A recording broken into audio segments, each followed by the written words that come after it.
سلطانك আমরা গত জুমায়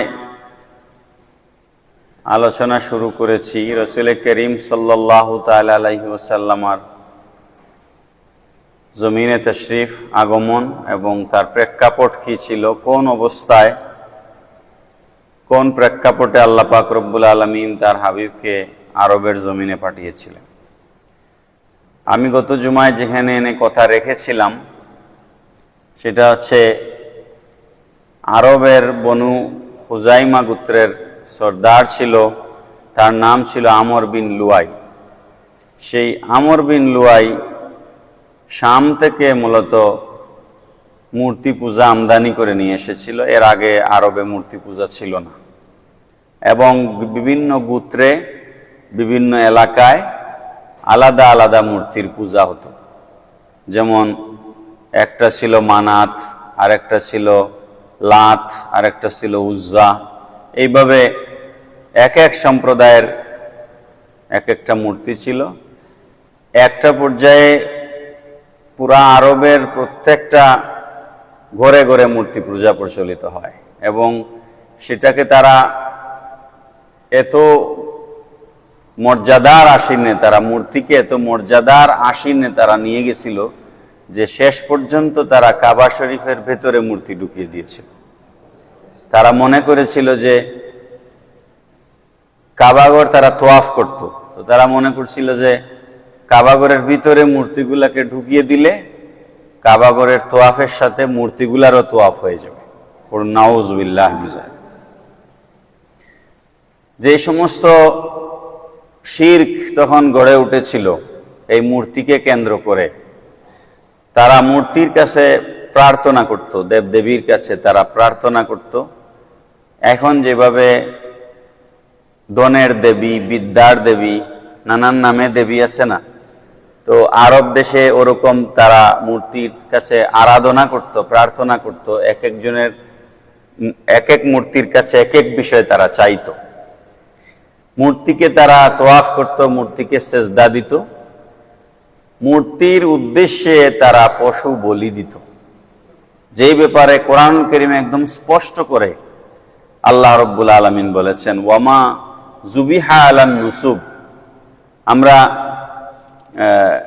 হারাম যে সমস্ত পশু আছে আল্লাহ পাক রব্বুল আলামিন যেগুলোকে হারাম করেছেন, এর মধ্যে একটা হচ্ছে ওমা জুবিহা আলান নুসুব। যারা মূর্তির নামে কোনো জিনিসকে জবহ করে, ওই মূর্তির নামে জবহ করা জিনিস হচ্ছে হারাম এবং এটা শিরক। অন্য আয়াতে আল্লাহ রাব্বুল আলামিন বলেছেন, ওয়ালা তাকুলু মিম্মা লাম ইউযকার ইসমুল্লাহি আলাইহি। ওই সমস্ত পশুর গোশত খাওয়া তোমাদের জন্য হারাম, তোমরা খাবে না। মিম্মা লাম ইউযকার ইসমুল্লাহি আলাইহি, যেটার উপরে আল্লাহর নাম নেওয়া হয়নি।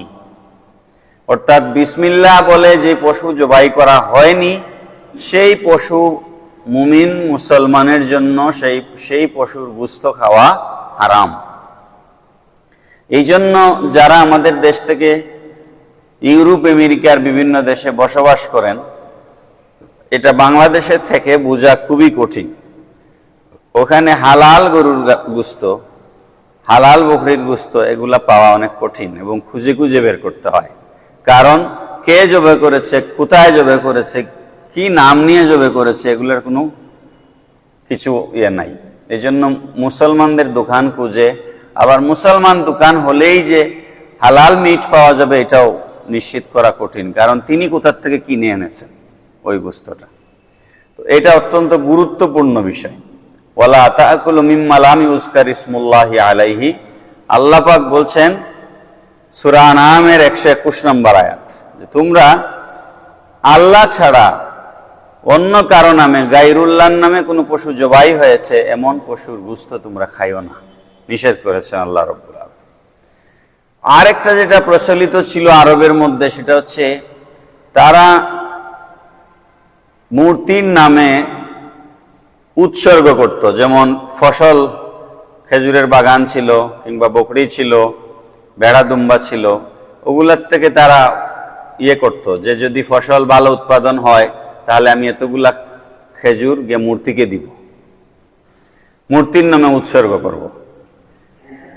এইটা কোরআনুল কারীমে আল্লাহ পাক রব্বুল আলামিন সূরা আনআমের 136 নম্বর আয়াতের মধ্যে এই যে জাহিলিয়াতের যুগে মুশরিকরা এই কাজটা করত, এটাকে আল্লাহ কোরআন শরীফে বলেছেন, ওয়াজআলু লিল্লাহি মিম্মা যারাআ মিনাল হারসি ওয়াল আনআমি নাসীবান ফাকালু হাযা লিল্লাহি বিজামিহিম ওয়া হাযা লিশুরাকাইনা ফামা কানা লিশুরাকাইহিম ফালা ইয়াসিলু ইলাল্লাহি ওয়া মা কানা লিল্লাহি ফাহুয়া ইয়াসিলু ইলা শুরাকাইহিম সাআ মা ইয়াহকুমুন। আল্লাহ পাক রব্বুল আলামিন বলছেন, যে সমস্ত শস্য বা যে সমস্ত পশু তারা মূর্তির নামে উৎসর্গ করে, এই ফল ফলাদি পশু সবকিছু আল্লাহ সৃষ্টি করেছেন। পড়েন সুবহানাল্লাহ। সবকিছু কে সৃষ্টি করেছেন? আল্লাহ সৃষ্টি করেছেন। তার কিছু অংশ মুশরিকরা আল্লাহর জন্য রাখে, আর কিছু অংশ মূর্তির জন্য রাখে। আল্লাহ পাক রব্বুল আলামিন বলছেন, যেটা তাদের দেবতার জন্য রাখে সেটা দেবতার কাছে পৌঁছায় না, দেবতা তো খাইতে পারে না। যেটা সে তার দেবতার জন্য রাখে সেটা দেবতার কাছে পৌঁছায় না, যেটা আল্লাহর জন্য রাখে সেটা আল্লাহ গ্রহণ করেন না। এই অবস্থা সাআ মা ইয়াহকুমুন, এটা কতই না নিকৃষ্ট একটা পন্থা তারা অবলম্বন করেছে। পড়েন নাউযু বিল্লাহি মিন যালিক। আল্লাহ পাক রব্বুল আলামিন এই ব্যাপারে আরেকটা আয়াতে কোরআন শরীফে ইরশাদ করেছেন, সূরা আনআমের 138 নম্বর আয়াতে, ওয়াকালু হাযিহি আনআমুন ওয়া হারসুন হিজরুল লা ইয়াতআমুহা ইল্লা মান নাশা বিজামিহিম ওয়া আনআমুন হুররিমাত যুহুরুহা ওয়া আনআমুন লা ইয়াযকুরুনা ইসমাল্লাহি আলাইহা ইফতিরাআন আলাইহি। আল্লাহ পাক রব্বুল আলামিন ইরশাদ ফরমাচ্ছেন, মুশরিকরা এটা বলতো যে এই কিছু ফসল এবং কিছু গবাদি পশু তারা আলাদা করত, পরে বলতো যে এটা কেউ খাওয়া, ভক্ষণ করা, স্পর্শ করা জায়েজ নাই, এটা হচ্ছে কি বলে মূর্তির জন্য নির্ধারিত। এটা মূর্তির জন্য নির্ধারিত। যেগুলা মূর্তির নামে উৎসর্গ করা হতো সেটার উপরে কোনো বোঝা চাপানো, সেটার উপরে আরোহী হওয়া, এটাকে তারা নাজায়েজ মনে করতো এটা একটা পবিত্র পশু, এটা মূর্তির নামে উৎসর্গ করা হয়েছে, এটার উপরে কি করা যাবে না। এগুলার বিভিন্ন নাম তারা দিয়েছিল। কোরআন শরীফে আল্লাহ রাব্বুল আলামিন সূরা মাইদার 103 নম্বর আয়াতে ইরশাদ করেছেন, মা জাআলাল্লাহু মিন বাহিরাতিন ওয়ালা সাইবাতিন ওয়ালা ওয়াসিলাতিন ওয়ালা হামিন ওয়ালাকিন্নাল্লাযীনা কাফারু ইফতারুনা আলাল্লাহিল কাযিবা ওয়া আকসারুহুম লা ইয়াকিলুন। আল্লাহ পাক রব্বুল আলামিন বলছেন, এরা একটাকে বানিয়েছে বাহিরা, আরেকটাকে বানিয়েছে সাইবা, আরেকটাকে বানিয়েছে ওয়াসিলা, আরেকটাকে বানিয়েছে হাম। চার ধরনের পশু নাম দিয়েছিল তারা। এগুলার বর্ণনা আছে, এগুলা বিস্তারিত বর্ণনা খুব জরুরি না, এই জন্য আমি আপনাদের সামনে ওদিকে যাচ্ছি না। চার ধরনের পশু নির্দিষ্ট ক্রাইটেরিয়ায় তারা চার ধরনের পশু নির্ধারণ করেছিল। একটার নাম বাহিরা, একটার নাম সাইবা, একটার নাম ওসিলা, একটার নাম হাম্মা। এই চার ধরনের পশুকে তারা আলাদা করেছিল, মূর্তির জন্য উৎসর্গ করেছিল। আল্লাহ পাক রব্বুল আলামিন বলতেছেন, এগুলো মা জাআলাল্লাহ, এগুলো আল্লাহ তৈরি করেন নাই। মা জাআলাল্লাহ দিয়ে আল্লাহ পাক রব্বুল আলামিন মুশরিকদেরকে খণ্ডন করতেছেন যে এগুলো আল্লাহ তৈরি করেন নাই, এগুলো তারা মুশরিকরা মন গড়া বানিয়েছে। আরেক আয়াতে আল্লাহ রব্বুল আলামিন বলেছেন, তারা এরকম মনে করত যে কিছু পশু শুধু পুরুষরা খাইতে পারবে, মহিলারা খাইতে পারবে না। কিছু পশুকে তারা মানে পুরুষতান্ত্রিক সমাজ ব্যবস্থা বা সমাজ কাঠামো তৈরি করেছিল তারা। এই কথাও সে জাহিলিয়াতের যুগে আল্লাহ রব্বুল আলামিন কোরআন শরীফে সূরা আনআমের 139 নম্বর আয়াতে ইরশাদ করেছেন, ওয়াকালু মা ফি বুতুনি হাযিহিল আনআমি খালিসাতুল লিযুকুরিনা, এটা পুরুষদের জন্য খাস, ওয়া মুহাররামুন আলা আজওয়াজিনা, এটা মহিলাদের জন্য হারাম। খাবার এরকম কি পৃথিবীতে কোনো খাবার আছে যেটা পুরুষের জন্য হালাল আর নারীর জন্য হারাম? আছে কোনো এরকম ব্যবস্থা? কিন্তু মুশরিকরা এটা বানিয়েছিল। এই জন্য আল্লাহ পাক রব্বুল আলামিন কোরআন শরীফে এটাকে খণ্ডন করেছেন যে না, এটা তারা বলতো, মুশরিকরা বলতো, এরকম কোনো বিধান ইসলামে নাই। মূর্তিকে তারা পূজা করত, তারা মনে করত যে মূর্তি তাদেরকে আল্লাহর নিকটে পৌঁছাই দিবে, মূর্তি তাদেরকে আল্লাহর নিকটে পৌঁছাই দিবে, কিংবা আল্লাহর নৈকট্য লাভ করবার জন্য মূর্তিরা সহায়ক হিসাবে বা সুপারিশকারী হিসাবে কাজ করবে, এটা তারা মনে করত। এটা ছিল জঘন্য ধরনের একটা শিরকি আকীদা। এটাকে আল্লাহ রাব্বুল আলামিন সূরা জুমারের 3 নম্বর আয়াতে ইরশাদ করেছেন, মা নাবুদুহুম ইল্লা লিয়ুকাররিবুনা ইলাল্লাহি যুলফা। আমরা কেবলমাত্র এদের পূজা করি, এই মূর্তিগুলোর পূজা আমরা কেবলমাত্র এই জন্য করি যে এগুলো আমাদেরকে আল্লাহর নিকটে নিয়ে যাবে। নাউযুবিল্লাহ পড়ে।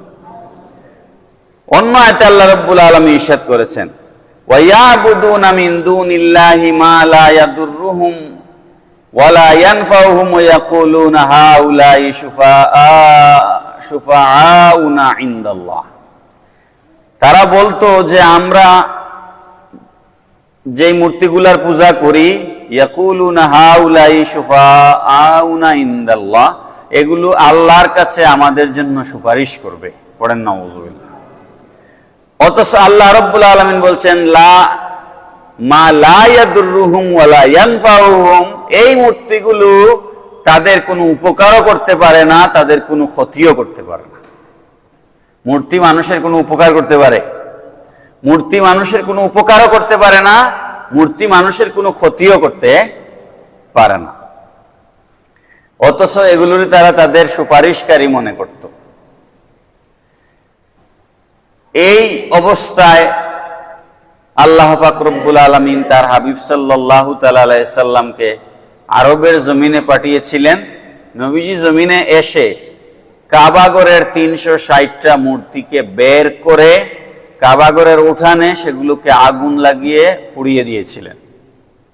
সবগুলা মূর্তিকে কাবা শরীফের ভেতর থেকে বের করে আগুন লাগিয়ে পুড়িয়ে দিয়েছিলেন। এখানে একটা কথা খেয়াল রাখতে হবে, আপনার এলাকায় একটা মন্দির আছে, আপনি সেই মন্দিরের মূর্তি এখন রসুল সব মূর্তি বের করে পুড়িয়ে দিয়েছিলেন, এটা মনে করে যদি আপনি গিয়ে সব মন্দিরের মূর্তি বের করে আগুন ধরাতে যান, তাহলে সাম্প্রদায়িক দাঙ্গা তৈরি হবে এবং এটা ইসলাম কখনোই সমর্থন করে না।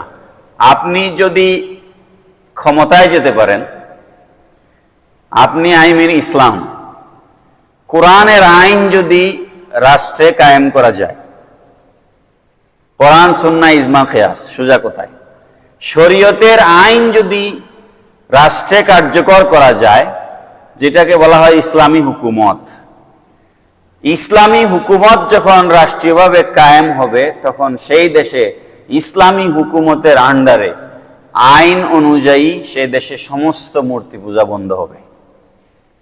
যেই দেশে ইসলামী হুকুমত চলবে সেখানে মূর্তি পূজা চলবে না। তখন আপনি মূর্তি পূজা বন্ধ করবেন, রাষ্ট্রীয় পৃষ্ঠপোষকতায় মূর্তি পূজা বন্ধ করবেন। এইটা হচ্ছে ইসলামী শরীয়তের বিধান।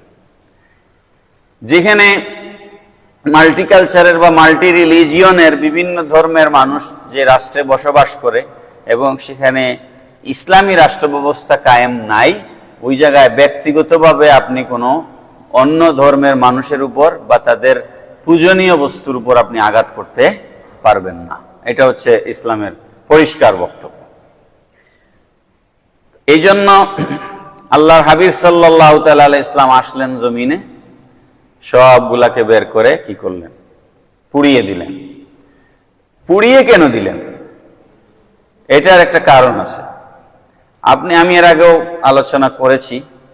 আমরা যদি কলিমাটার দিকে একটু ভালোভাবে লক্ষ্য করি, আমরা যে কলিমা পড়ে মুমিন হয়েছি, ঈমান এনেছি, সেই কলিমাটার গঠন, বাক্য প্রণালী, কলিমাটার বাক্য গঠনের দিকে যদি আপনি তাকান, তাহলে অনেক জিনিস আপনার পরিষ্কার হবে।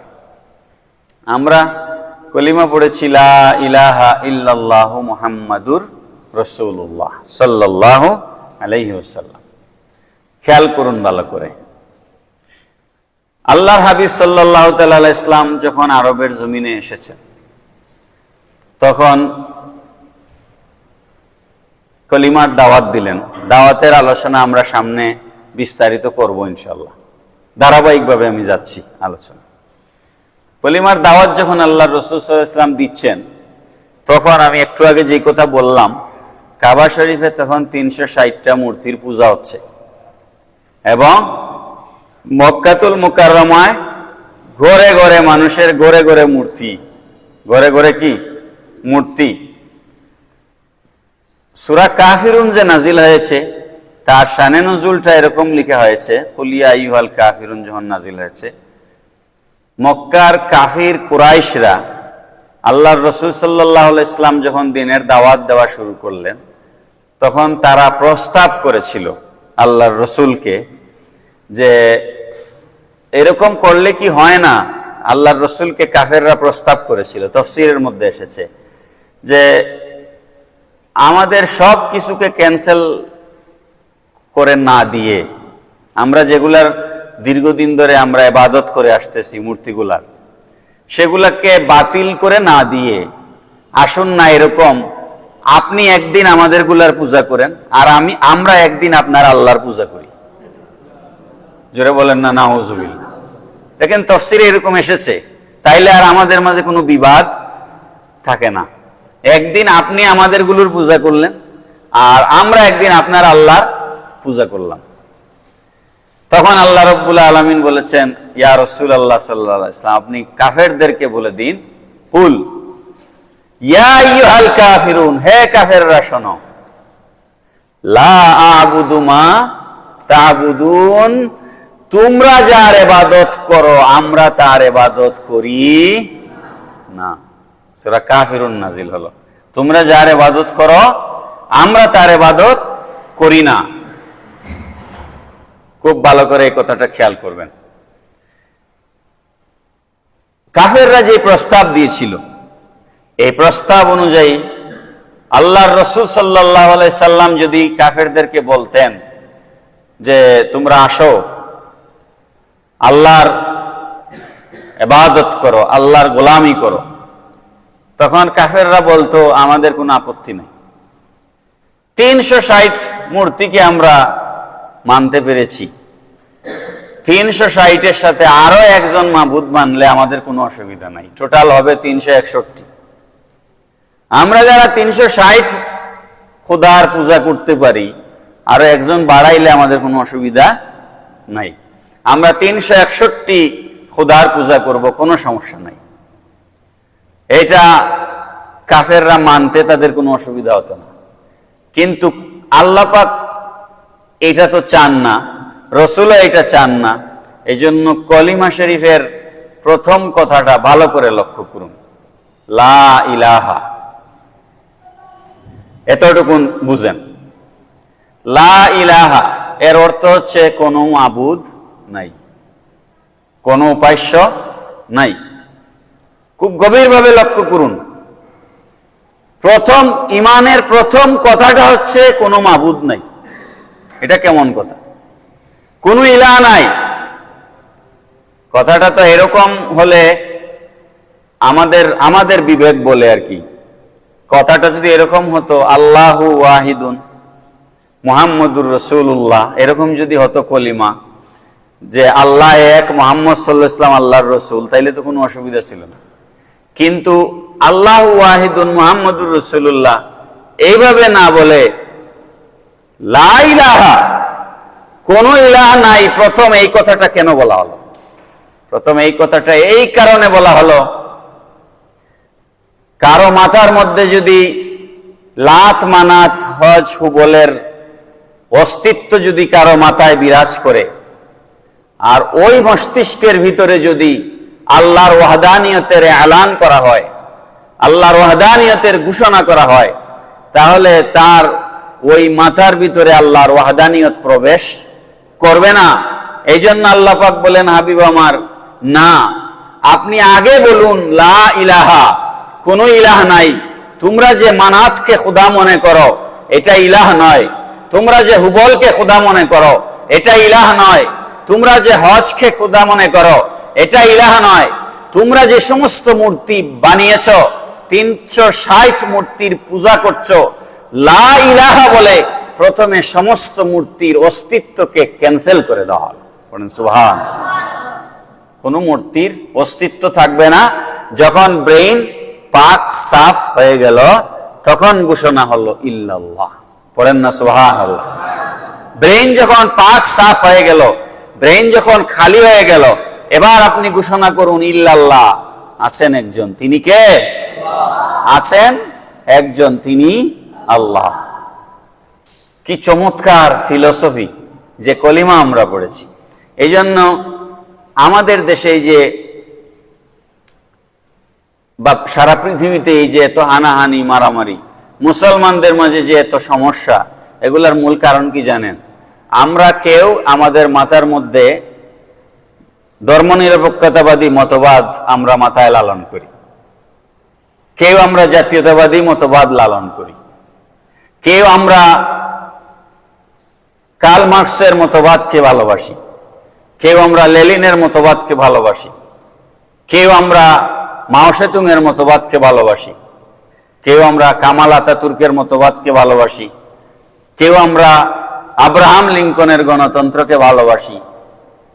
এসব ভালোবাসা অন্তরে নিয়ে আপনি যখন ইসলামকে মানেন, তখন এটাকে ইসলাম মানা হয় না, তখন এটা ইসলাম মানা হয় না।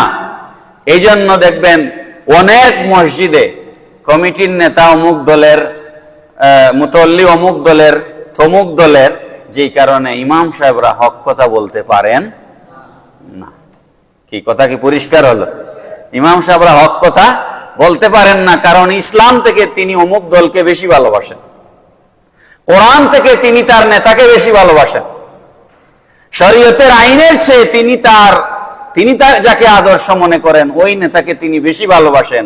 যেই কারণে ইমাম সাহেব যখন কোরআনের কথা বলেন, ইমাম সাহেব যখন হাদিসের কথা বলেন, তখন ওই ইমাম সাহেবের উপর তিনি খেপে যান এবং তার ইমামতি চলে যায়। এটার কারণ হচ্ছে আমাদের ব্রেইনকে পাক করে আমরা কলিমার এলান গ্রহণ করতে পারি নাই। এই জন্য আগে ব্রেইনকে পাক সাফ করতে হবে, তারপরে কলিমার এলান যদি আপনি গ্রহণ করেন, তবেই কেবল আপনি তৌহিদ এবং রিসালতের বাণী গ্রহণ করতে পারবেন। এটা হচ্ছে মেইন কথা। মুহতারাম হাজিরিন, আরব দেশে একটা শিরকের আরেকটা বড় বিষয় ছিল, তারা গণক, জাদুঘর, গণক, এদেরকে তারা বিশ্বাস করত আর ভাগ্য নির্ধারণ করত তীর দিয়ে। তারা কাবাসঘরের ভেতরে কতগুলা তীর রেখেছিল, ওই তীর নিক্ষেপ করত, নির্দিষ্ট জায়গা ছিল।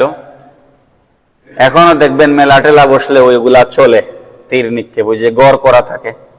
এখন ধরেন ঘরের ভিতরে, এটার ভিতরে গিয়ে যদি পড়ে, যেমন একটা জিনিস নিয়ে বিবাদ লাগছে, এটা কেম, এটা পাবে, তখন তীর নিক্ষেপ করো। তো তীর যদি এখানে পড়ে তুমি পাবে, ওখানে পড়লে তুমি পাবে, এগুলো তারা বিশ্বাস করত। তারপরে হচ্ছে কবুতর ছেড়ে দিত, হরিণ ছেড়ে দিত, ওটা যদি ডান দিকে উড়ে যেত তাইলে আজকে দিন শুভ, বাম দিকে গেলে আজকে দিন খারাপ। তারপরে দিন, মাস, এগুলো শুভ ক্ষণ, এগুলো তারা ঠিক করতো। এগুলো কিন্তু আমাদের সোসাইটিতে, সমাজে এখনো আছে, যে অমুক বারে এটা করা যাবে না, তমুক বারে এটা করা যাবে না, এরকম ইসলামে কোনো বিষয় নাই। তবে হ্যাঁ, দিনের মধ্যে সাইয়্যিদুল আইয়াদ শুক্রবার দিন মর্যাদা পূর্ণ দিন, এটার ফজিলত আলাদা।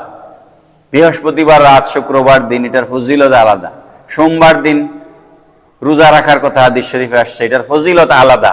কিন্তু মঙ্গলবারে কিছুই করা যাবে না এমন কোনো বিষয় কোরআনেও নাই, হাদিসেও নাই। এগুলো হচ্ছে ওই যে আরব দেশে তখন আল্লাহর রসুলের জমানার আগে যেগুলা ছিল, এখনো এগুলো আমাদের সমাজে আছে।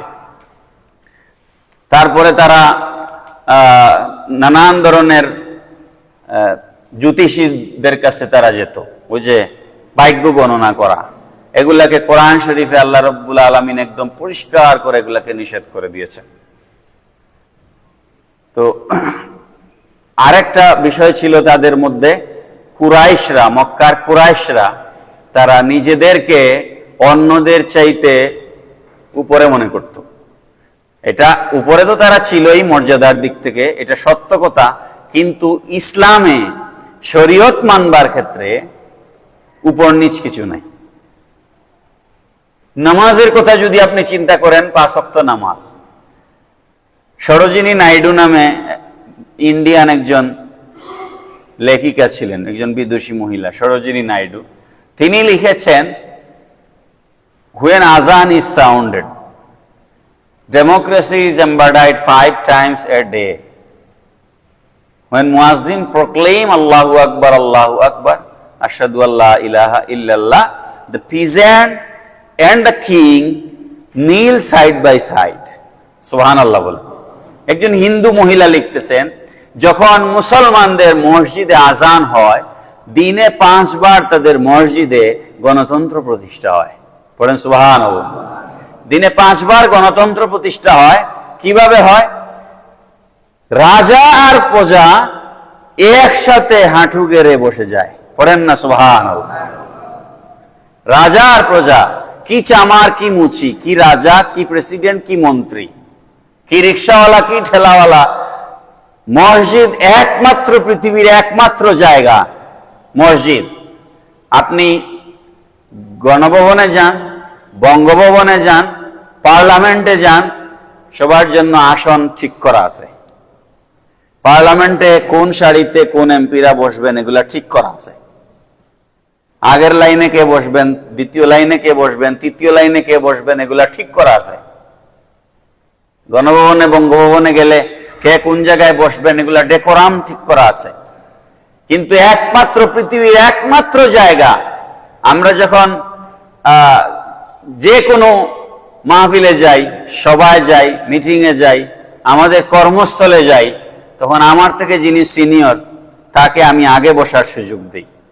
আমার থেকে যিনি বয়সে বড়, আমার থেকে যিনি পদমর্যাদায় বড়, তাকে আমি সবসময় আমার আগে দিই, প্রায়োরিটাইজ করি। কিন্তু একমাত্র মসজিদ, আমি ইউনিভার্সিটিতে যদি একটা অনুষ্ঠানে যাই, ভাইস চ্যান্সেলর নিশ্চয় আমার আগে বসবেন, আমি তার পরে বসবো। কিন্তু একমাত্র জায়গা পৃথিবীর মধ্যে মসজিদ, যেখানে রাজা প্রজা ধনী গরিব কোনো পার্থক্য নাই, প্রেসিডেন্ট প্রধানমন্ত্রী যেখানে বসবেন আপনিও সেখানে বসবেন, এবং মসজিদ থেকে কাউকে তার জায়গা থেকে সরিয়ে দেওয়ার ক্ষমতা কারো নাই। সুবহানাল্লাহ। একমাত্র জায়গা যেখানে আসলে সব মানুষ, ইকুয়ালিটি এন্ড ব্রাদারহুড, মানুষের মধ্যে যে সমতা আর ভ্রাতৃত্ব, এটার একমাত্র জায়গা হচ্ছে মসজিদ। এই জন্য মুসলমানদের যত অর্জন সবকিছু মসজিদ থেকে হয়েছে। কিন্তু আজকে আমরা মসজিদগুলোতে বসে আমরা হক কথা বলবার আমাদের কোনো সুযোগ নাই। তো যাই হোক, যেই কথা বলছিলাম, আরবে তারা জ্যোতিষীদের উপর বিশ্বাস করত, গণকদের উপর বিশ্বাস করত, এবং আরবের কুরাইশরা তারা ইবাদত বন্দেগীর ক্ষেত্রেও তারা নিজেদেরকে অন্যদের থেকে সুপিরিয়র মনে করত। তারা হজের সময় মুজদালিফায় অবস্থান করার জন্য যাইতো না। তারা বলতো, আমরা মক্কার সম্ভ্রান্ত মানুষ, আমরা হেরেমের বাইরে আমরা যাব না, এখান থেকে আমাদের হজ হবে। তখন আল্লাহ রাব্বুল আলামিন কোরআন শরীফের আয়াত নাজিল করেছেন, সুম্মা আফিদু মিন হাইসু আফাদান নাস, সুম্মা আফিদু মিন হাইসু আফাদান নাস। এই কথা বললে হজ হবে না, বরং তো সুম্মা আফিদু মিন হাইসু আফাদান নাস, সর্বসাধারণ যেখানে অবস্থান করে মুজদালিফায়, তোমাদেরকেও সেখানে যেতে হবে। পড়েন সুবহানাল্লাহ।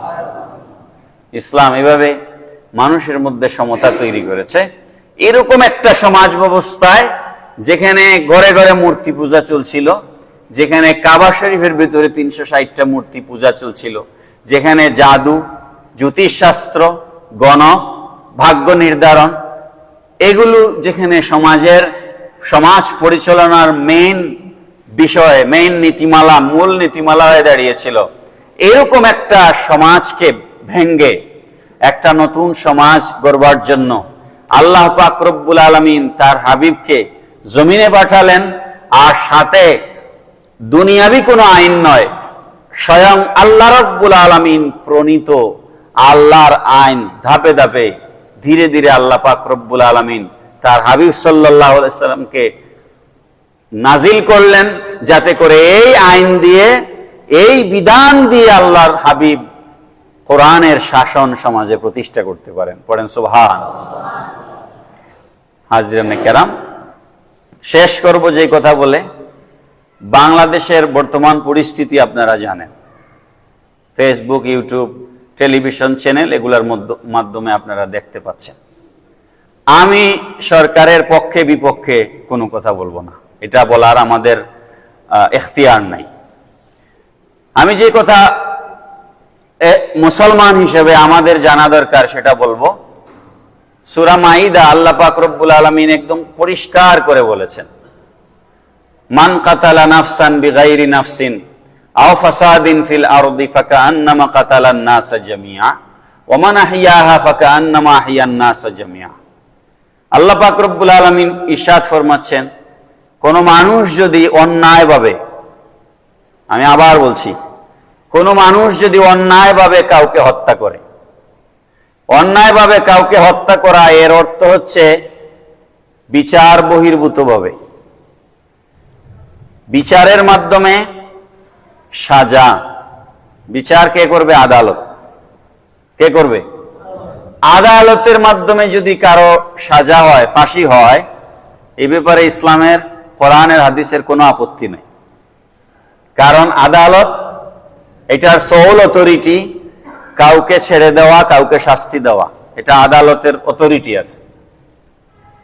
কিন্তু আদালত পর্যন্ত না গিয়ে কোন মানুষ যদি আইনকে নিজের হাতে তুলে নেয়, এটাকে আইনের ভাষায় বলা হয় এক্সট্রা জুডিশিয়াল কিলিংস, বাংলায় বলা হয় বিচার বহির্ভূত হত্যাকাণ্ড। এই বিচার বহির্ভূত হত্যাকাণ্ড যিনি করবেন তিনি সরকারের কোনো বাহিনীর লোক হন, সরকারের বাহিনীর বাইরের লোক হন, সাধারণ মানুষ হন, সন্ত্রাসী হন, রাজনৈতিক দলের নেতা হন, যেই হন না কেন, আপনি যদি আইনের বাইরে কাউকে হত্যা করেন, আল্লাহ পাক বলছেন সে যেন গোটা মানব জাতিকে হত্যা করলো। সে যেন গোটা মানব জাতিকে কি করলো? হত্যা করলো। ওয়ামান আহইয়াহা ফাকান্নামা আহইয়ান নাস জামিআ। আর কেউ যদি একটা মানুষকে বাঁচিয়ে রাখবার চেষ্টা করে, একটা মানুষকে যদি জীবিত রাখবার চেষ্টা করে, সে যেন আল্লাহর সমস্ত গোটা মানব জাতিকে বাঁচায় রাখার চেষ্টা করলো। তো কথা তো আর এর বেশি বলার খুব একটা মনে হয় দরকার নাই। কোরআনের মেইন নীতি এটা, হত্যাকাণ্ডের ব্যাপারে এটা হচ্ছে মেইন নীতি। এটাকে যদি আমরা মুসলমান হিসেবে করি, তাহলে আমার সাথে রাজনৈতিক মতাদর্শগত দ্বন্দ্ব, এই কারণে আমি কাউকে হত্যা করার কোনো অধিকার আমার, বলেন, আছে? আমার সাথে রাজনৈতিকভাবে মিলে না, আরেকজনের দ্বারা সমাজের ক্ষতি হচ্ছে, দেশের ক্ষতি হচ্ছে, আরেকজনের দ্বারা ধর্মের ক্ষতি হচ্ছে, এই অবস্থায়ও আপনি যে এ ধর্মের জন্য ক্ষতি করে রে আমি মেরে ফেলি, এটা আপনি পারেন না। আপনি তাকে আইনের আশ্রয়ে নিয়ে যেতে হবে। আপনি নিজেই এটা করতে পারেন না। গুপ্ত হত্যা, প্রকাশ্য হত্যা, সব ধরনের হত্যা ইসলামে হারাম। জেহাদ যেগুলো হয়েছে ইসলামের, এগুলা গুপ্ত জেহাদ ছিল না, জেহাদ ছিল প্রকাশ্যে। আসো বদরের ময়দানে আসো, হ্যাঁ আসো, উহুদের ময়দানে আসো, ওটাকে জেহাদ বলা হয়। আপনি আপনার রাজনৈতিক আদর্শের সাথে মিলছে না বলে আপনি আরেকজনকে মেরে ফেলবেন, আল্লাহ পাক কোরআনে এটাকে হারাম করেছেন। হাদিস শরীফে আল্লাহর রাসূল পরিষ্কার করে বলেছেন, কিয়ামতের ময়দানে মানুষের সর্বপ্রথম দুইটা বিষয়ে আল্লাহ পাক হিসাব চাইবেন। কয়টা? দুই বিষয়ে আল্লাহ পাক কিয়ামতের ময়দানে প্রথম হিসাব চাইবেন। একটা হচ্ছে নামাজ। কি নামাজ? আপনি দুনিয়াতে নামাজ পড়তেন কিনা, এটা একটা প্রথম এটা আল্লাহ হিসাব চাইবেন। আর আরেকটা হচ্ছে হত্যাকাণ্ড। কোন মানুষ যদি কাউকে খুন করে, হাসরের মাঠে আল্লাহ তাকে দাঁড় করাবেন, দাঁড় করিয়ে বলবেন, আমি আমার ওই বান্দাকে সৃষ্টি করেছিলাম, ওই বান্দাকে আমি জমিনে পাঠিয়েছিলাম, তুমি তাকে হত্যা করেছিলে, এবার তুমি তার প্রাণ ফিরিয়ে দাও। বলেন আপনারা এখানে কে আছেন যে আমি কাউকে মেরে প্রাণ ফিরিয়ে দিতে পারবো? কথা বলেন একটু, কে পারবো?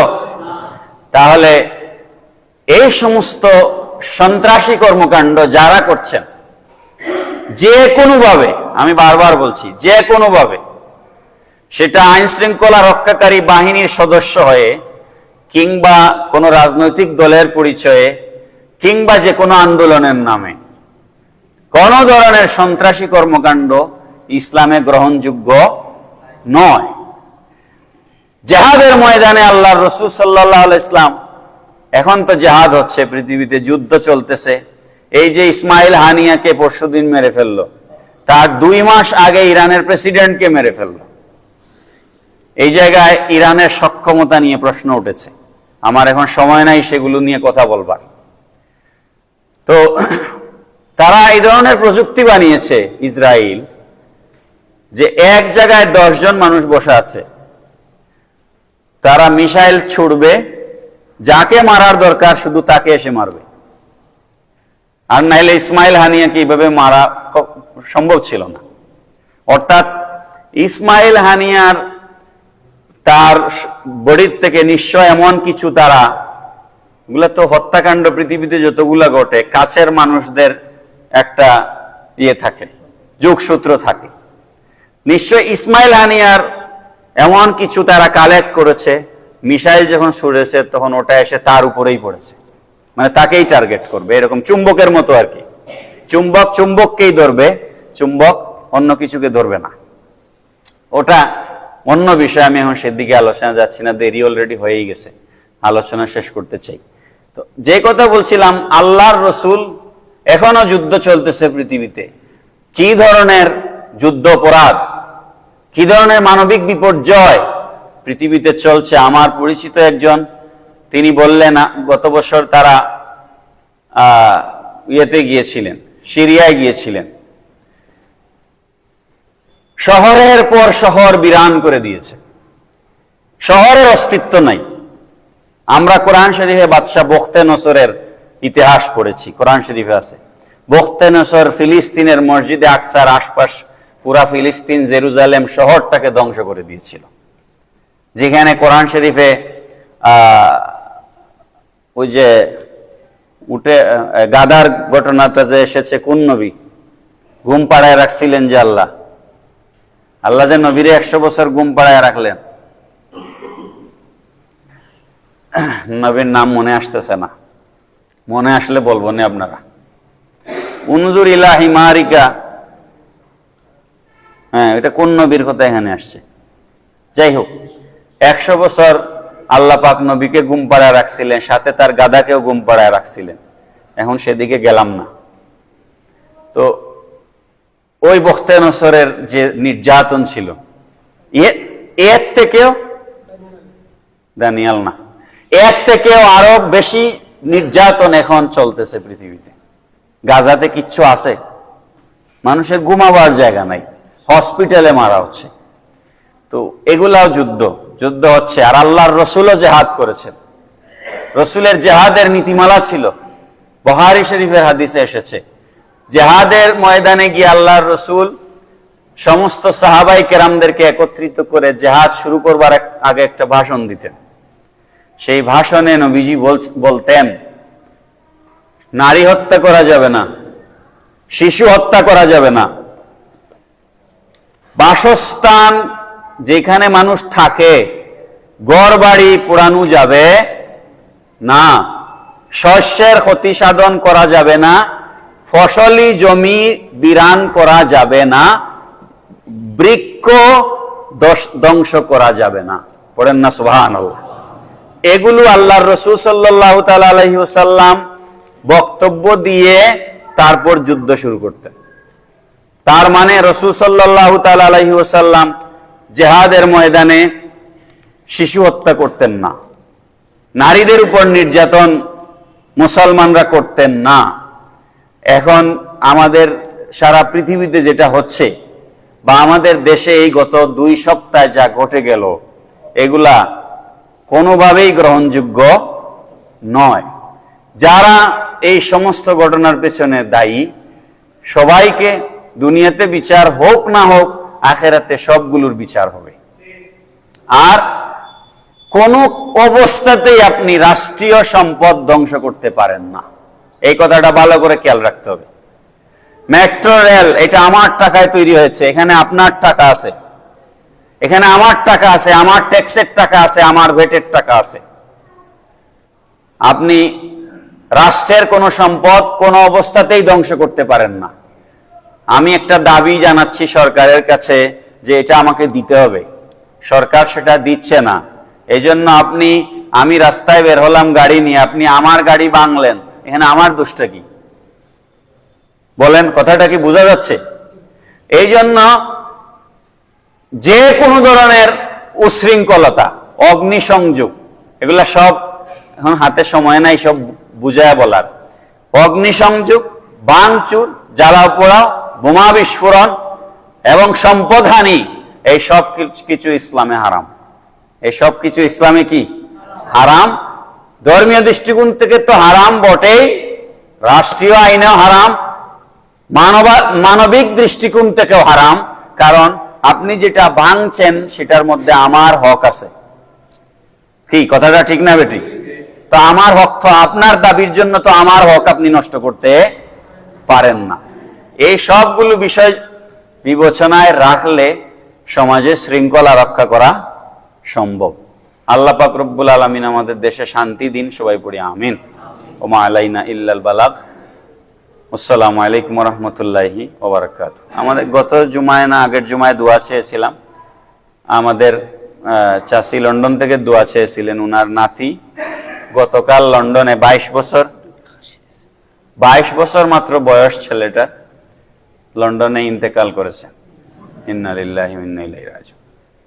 উনারা মাদ্রাসার ছাত্রদের জন্য 2টা খাসি দিয়েছেন। আল্লাহ যেন এই ছেলেটাকে মাফ করেন এবং মা বাবাকে ধৈর্য দেন, আমিন।